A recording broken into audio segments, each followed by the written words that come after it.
Good morning. It is time for the next two chapters in our book, Tales of a Fourth Grade Nothing. This is one of my favorite books when I was a kid because I was the oldest child of my family, and I kind of felt like Peter. I could really connect to this book. But I'm going to go ahead and read chapters 3 and 4. I think Mr. Gardner read chapters 1 and 2 for you yesterday. So I'm going to flip this camera around so you can see the words instead of my less than attractive face. Let me give me a higher chair.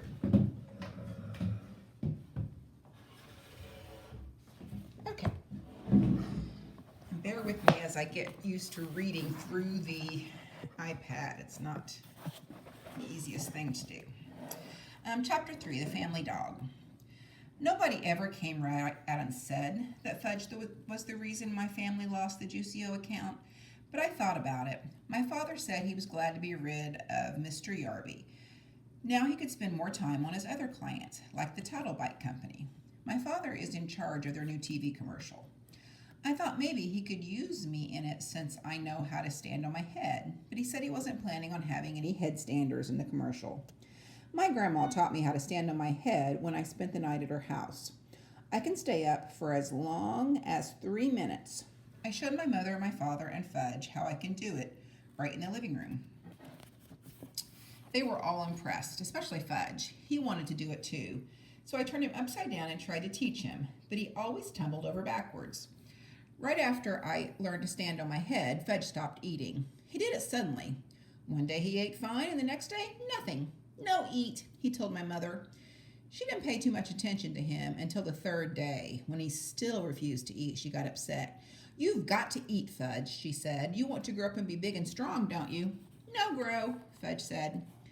That night, my mother told my father how worried she was about Fudge. So my father did tricks for him while my mother stood over his chair trying to get some food into his mouth. But nothing worked, not even juggling oranges. Finally, my mother got the brilliant idea of me standing on my head while she fed Fudge. I wasn't very excited about standing on my head in the kitchen. The floor is awfully hard in there, but my mother begged me. She said, it's very important for Fudge to eat. Please help us, Peter. So I stood on my head. When Fudge saw me upside down, he clapped his hands and laughed. When he laughs, he opens his mouth. That's when my mother stuffed some baked potato into it. But the next morning, I put my foot down. No. I don't want to stand on my head in the kitchen or anywhere else, I added, and if I don't hurry, I'll be late for school. Don't you care if your brother starves? No, I told her. Peter, what an awful thing to say. Oh, he'll eat when he's hungry. Why don't you just leave him alone? That afternoon when I came home from school, I found my brother on the kitchen floor playing with boxes of cereal and raisins and dried apricots. My mother was begging him to eat. No, no, no, Fudge shouted. He made a terrible mess, dumping everything on the floor. Please stand on your head, Peter, my mother said. It's the only way he'll eat. No, I told her. I'm not going to stand on my head anymore. I went into my room and slammed the door. I played with Dribble until supper time. Nobody ever worried about me the way they worry about Fudge. If I decided not to eat, they'd probably never even notice. That night during dinner, Fudge hid under the kitchen table. He said, I'm a doggy, woof, woof, woof. It was hard to eat with him under the table, pulling on my leg. I waited for my father to say something, but he didn't. Finally, my mother jumped in. I know, she said. If Fudgy's a doggy, he wants to eat on the floor, right? If you ask me, Fudge never even thought about that, but he liked the idea a lot. He barked and nodded his head, so my mother fixed his plate and put it under the table. Then she reached down and petted him like he was a real dog. My father said, aren't we carrying this a little too far? My mother didn't answer. Fudge ate 2 bites of his dinner. My mother was satisfied. After a week of having him eat under the table, I felt like we really did have a family dog. I thought how great it would be if we could trade in Fudge for a nice Cocker Spaniel. That would solve all my problems. I'd walk him and feed him and play with him. He could even sleep on the edge of my bed at night. But of course, that was wishful thinking. My brother is here to stay, and there's nothing much I can do about it. Grandma came over with a million ideas about getting Fudge to eat. She tricked him by making milkshakes in the blender. When Fudge wasn't looking, she threw in an egg. Then she told him if he drank it all, there would be a surprise in the bottom of the glass. The first time he believed her. He finished his milkshake, but all he saw was an empty glass. There wasn't any surprise. Fudge got so mad he threw the glass down. It smashed into little pieces. After that, Grandma left. The next day, my mother dragged Fudge to Dr. Crone's office. He told her to leave him alone, that Fudge would eat when he got hungry. I reminded my mother that I'd told her the same thing, and for free. But I guess my mother didn't believe either one of us because she took Fudge to see 3 more doctors. None of them could find a thing wrong with my brother. One doctor even suggested that my mother cook Fudge his favorite foods. I think my dog wants to go out. Thanks. So that night, my mother broiled lamb chops just for Fudge. The rest of us ate stew. She served him the 2 little lamb chops on his plate under the table. Just the smell of them was enough to make my stomach growl. I thought it was mean of my mother to make them for Fudge and not me. Fudge looked at his lamb chops for a few minutes, then he pushed the plate away. "No," he said, "no chops." "Fudgy, you'll starve," my mother cried. "You must eat." "No chops. Cornflakes," Fudge said. "Want cornflakes." My mother ran to get the cereal for Fudge. "You can eat the chops if you want them, Peter," she told me. I reached down and helped myself to the lamb chops. My mother handed Fudge his bowl of cereal, but he didn't eat it. He sat at my feet and looked at me. He watched me eat his chops. "Eat your cereal," my father said. No eat cereal," Fudge yelled. My father was really mad. His face turned bright red. He said, "Fudge, you will eat that cereal or you will wear it." This was turning out to be fun after all, I thought, and the lamb chops were really tasty. I dipped the bone in some ketchup and chewed away. Fudge messed around with his cereal for a minute. Then he looked at my father and said, "No eat, no eat, no eat." My father wiped his mouth with his napkin, pushed back his chair, and got up from the table. He picked up the bowl of cereal in one hand and Fudge in the other. He carried them both into the bathroom. I went along, nibbling on a bone, to see what was going to happen. My father stood Fudge in the tub and dumped the whole bowl of cereal right over his head. Fudge screamed. He sure can scream loud. My father motioned for me to go back to the kitchen. He joined us in a minute. We sat down and finished our dinner. Fudge kept screaming. My mother wanted to go to him, but my father told her to stay where she was. He'd had enough of Fudge's monkey business at meal times. I think my mother really was relieved that my father had taken over.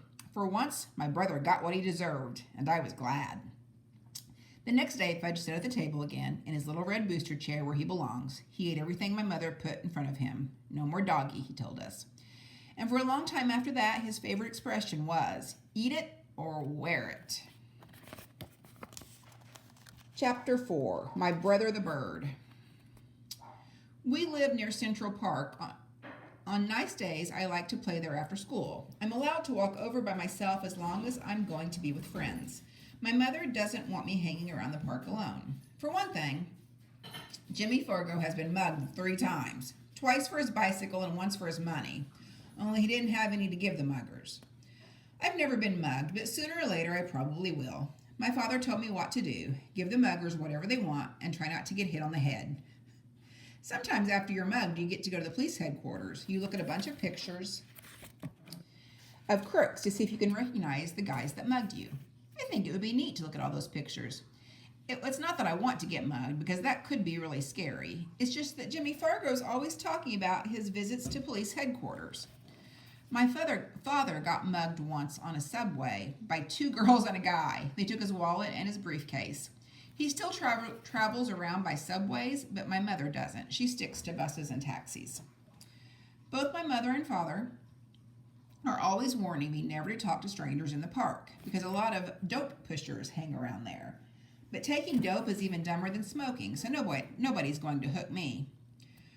We live on the west side of the park. If I want to get to the zoo and the pony carts, I have to walk all the way through to the east side. Sometimes my mother walks across the park with Fudge. He likes the animals a lot, especially the monkeys. He also likes the helium-filled balloons, but as soon as my mother buys one, he lets it go. I think he likes to see it float up in the sky. My mother says that's a waste of money, and she's not going to buy him any more balloons until he promises not to let go. On Sunday, the park is closed to traffic, and you can ride your bicycle all over without worrying about being run down by some crazy driver. Even Fudge can ride. He has a little blue toddle bike, a present from my father's client, and when he's riding, he makes motorcycle noises. Vroom, vroom, vroom, he yells.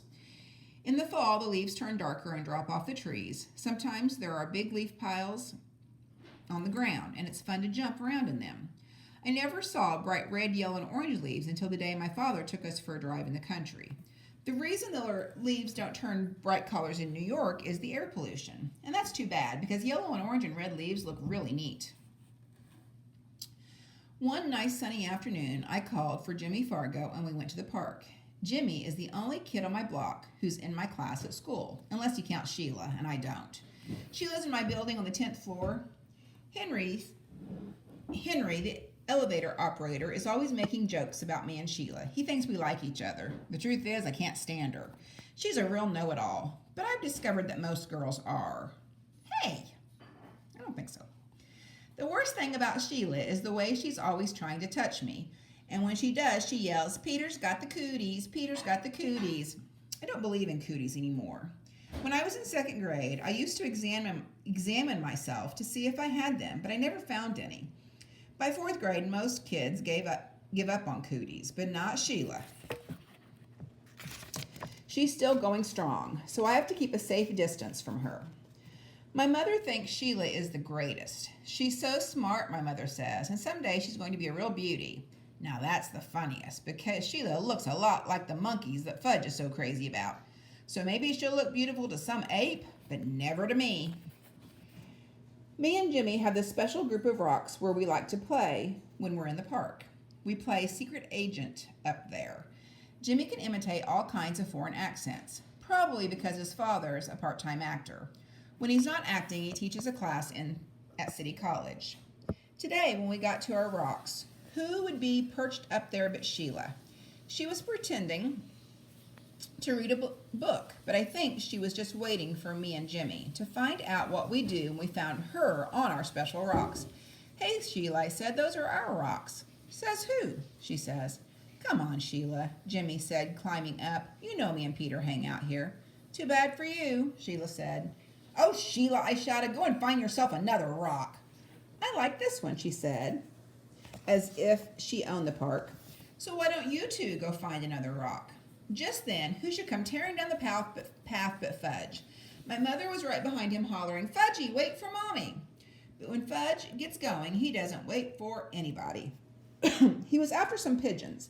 "Birdie, here, Birdie," he called. That brother of mine loves birds, but he can't get it through his head that the birds aren't about to let him catch them. "Hi, Mom," I said. My mother stopped running. "Peter, am I glad to see you. I can't keep up with Fudge." Mrs. Hatcher," Sheila called, scrambling down from our rock. "I'll watch Fudge for you. I'll take good care of him. Can I, Mrs. Hatcher? Oh, please." Sheila jumped up and down and begged some more. Jimmy gave me an elbow in the ribs. He thought that my mother would let Sheila watch Fudge, and then we'd be rid of her. We'd be free to play secret agent. But Jimmy didn't know that my mother would never trust Sheila with her dear little boy. Fudge, in the meantime, was screaming, "Come back, birdies, come back to Fudgy." Then my mother did a strange thing. She checked her watch and said, "You know, I do have to run back to the apartment. I forgot to turn on the oven." "Do you really think you could keep an eye on Fudge for just 10 minutes? "Well, of course I can, Mrs. Hatcher," Sheila said. "I know all about babysitting from my sister." Sheila's sister, Libby, is in 7th grade. She's about as beautiful as Sheila. The only difference is she's bigger. My mother hesitated. "I don't know," she said. "I've never left Fudge before." She looked at me. "Peter?" "What?" "Will you and Jimmy help Sheila watch Fudge while I run home for a minute?" "Oh, Mom, do we have to?" "Please, Peter, I'll be right back. I'll feel better if all 3 of you are watching him." "What do you say?" I asked Jimmy. "Sure," he answered. "Why not?" "But I'm in charge of Fudgy, aren't I?" Sheila asked my mother. "Well, I guess so," my mother said to Sheila. "You probably do know more about babysitting. Why don't you all take Fudge over to the playground, then I'll know where to find you." "Swell, Mrs. Hatcher," Sheila said. "Don't you worry. Fudgy will be just fine." My mother turned to Fudge. "Now you be a good boy for 10 minutes. Mommy will be right back, okay?" "Good boy," Fudge said. "Good, good, good." As soon as my mother was gone, Fudge took off. "Can't catch me," he hollered. "Can't catch Fudgy." "Go get him, Sheila," I said. "You're in charge, remember?" Me and Jimmy horsed around while Sheila ran after Fudge. When she caught him, we decided we'd better go to the playground like my mother said. It was a lot easier to keep an eye on him in a smaller place. Anyway, Fudge likes to climb on the jungle gym, and that way he can't get lost. As soon as we got to the playground, Sheila started chasing me. Peter's got the cooties, Peter's got the cooties, she yelled. Cut that out, I said. So she chased Jimmy. Jimmy's got the cooties, Jimmy's got the cooties. Me and Jimmy decided to fight back. So what if she's a girl? She started it. We grabbed her by the arms. She squirmed and tried to get away from us, but we couldn't let go. We hollered really loud. Sheila's got the cooties, Sheila's got the cooties. All three of us were so busy fooling around that we didn't notice Fudge in the jungle gym until he called, Peter, Peter. That's how he says my name. What? I asked. See? Fudge flapped his arms around.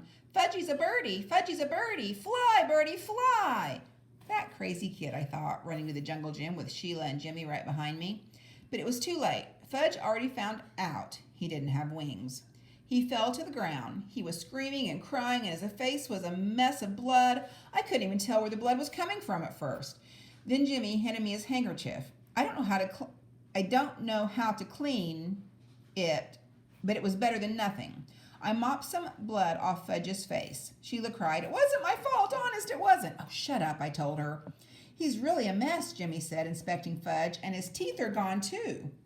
What are you talking about? I asked Jimmy. Look in his mouth, Jimmy said. Now, while he's screaming, see, he's got a big space where he used to have his front teeth. Oh no, Sheila screamed, he's right, Fudgy's teeth are gone. Fudge stopped crying for a minute. All gone? He asked. Open your mouth wide, I said. He did, and I looked in. It was true. His two top front teeth were missing. My mother's going to kill you, Sheila, I said. Oh, was I glad I wasn't left in charge of my brother. Sheila cried louder. But it was an accident. He did it himself. Himself. You better find his teeth, I said. Where should I look? Sheila asked. On the ground, stupid. Sheila crawled around looking for Fudge's teeth while I tried to clean him up some more. See, Fudge, said, showing me all his wounds. Boo-boo here and here, more boo-boo here. His knees and elbows were all scraped up. I'm going to get your mother, Jimmy hollered, running out of the playground. Good idea, Dill, I called. I just can't find them, Sheila said. Well, keep looking, I yelled. Honestly, Peter, there aren't any teeth here. All gone, Fudge asked again. Not all, I told him, just two. Fudge started to scream. Want my teeth, want my teeth. Jimmy must have met my mother on her way back to the park because it only took about 2 minutes for her to get there. By that time, the whole crowd of kids had gathered around us. Most of them were crawling around on the ground like Sheila, looking for Fudge's teeth. My mother picked up Fudge. Oh, my baby, my precious, my little love. She kissed him all over. Show me where it hurts. Fudge showed her all his boo-boos. Then he said, all gone. What's all gone? My mother asked. His top two front teeth, I said. Oh, no, my mother cried. Oh, my poor little angel. Sheila sniffed and said, I can't find them, Mrs. Hatcher. I've looked everywhere, but Fudge's teeth are gone. He must have swallowed them, my mother said, looking into Fudge's mouth. Oh, Mrs. Hatcher, how awful. I'm sorry. I'm really, really sorry. Sheila cried. What will happen to him? Well, he'll be all right, Sheila, my mother said. I'm sure it was an accident. Nobody's blaming you. Sheila started bawling again. My mother said, let's go home now. I thought my mother was being pretty easy on Sheila. After all, she was left in charge. When we got home, Mom washed Fudge's cuts and scrapes with peroxide. Then she called Dr. Cone. He told her to take Fudge to our dentist, so my mother called Dr. Brown's office and made an appointment for the next day. When she was done, she gave Fudge some socks to play with. I went into the kitchen to have a glass of juice. My mother followed me. Peter Warren Hatcher, she said, I'm sorry that I can't trust you for just 10 minutes. Me? I asked. Trust me? What's this got to do with me? My mother raised her voice. I left your brother with you for 10 minutes and just look at what happened. I'm disgusted with you. Well, it was Sheila's fault, I said. You said Sheila was in charge. So how come you're mad at me and not at Sheila? I just am, my mother shouted. I ran to my room and slammed the door. I watched Dribble walk around on his favorite rock. My mother's the meanest mother in the whole world, I told my turtle. She loves Fudge more than me. She doesn't even love me anymore. She doesn't even like me. Maybe I'm not her real son. Maybe somebody left me in a basket on her doorstep. My real mother probably is a beautiful princess. I'll bet she'd like to have me back. Nobody needs me around here, that's for sure. I didn't eat much supper that night and had a lot of trouble sleeping. The next morning, my mother came into my room and sat down on my bed. I didn't look at her. Peter, she said. I didn't answer. Peter, I said some things yesterday that I didn't really mean. I looked at her. Honest, I asked. Yes, you see, I was very upset over Fudge's accident. I had to blame somebody, so I picked on you. Yes, I said, you sure did. It wasn't your fault, though. I know that. It was an accident. It could have happened even if I had been on the playground myself. He wanted to fly, I said. He thought he was a bird. I don't think he'll try to fly again, my mother said. Me neither, I told her. And then we both laughed, and I knew she was my real mom, after all. Okay, I want you to go to Seesaw now and find the section that's titled Read Aloud 2, Chapters 3 and 4, and share any thoughts you have about today's Read Aloud.